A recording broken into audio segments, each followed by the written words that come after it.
السلام علیکم ورحمۃ اللہ وبرکاتہ۔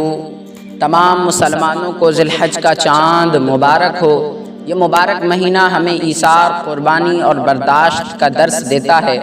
اللہ پاک اس مبارک مہینے کے صدقے ہم سب کے اگلے پچھلے تمام گناہوں کو معاف فرما دے اور ہم سب کو سنت ابراہیمی کو ادا کرنے کی توفیق عطا فرمائے۔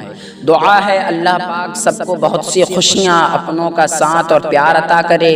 تمام بھائی بہن جو وطن عزیز سے باہر ہیں ان کے لیے بہت ڈھیر سارا پیار اور دعائیں اللہ پاک آپ کو اپنے حفظ و امان میں رکھے، اور وہ مسلمان بھائی بہن جو اس سال حج کی سعادت حاصل کر رہے ہیں ان کو بہت بہت مبارک دعا ہے کہ اللہ پاک ان کی حاضری قبول فرمائے۔ لبیک اللہم لبیک لبیک لا شریک لک لبیک ان الحمد والنعمت لک والملک لا شریک لک لبیک۔ آمین یا رب العالمین۔ خوش رہیں، خوشیاں بانٹیں، اپنی دعاؤں میں ہمیں یاد رکھیں۔ ناظرین، اگر آپ ہمارے چینل پر پہلی بار تشریف لائے ہیں تو چینل کو سبسکرائب کر دیجئے، ویڈیو کو لائک کر دیجئے اور شیئر کر دیجئے۔ السلام علیکم ورحمۃ اللہ وبرکاتہ۔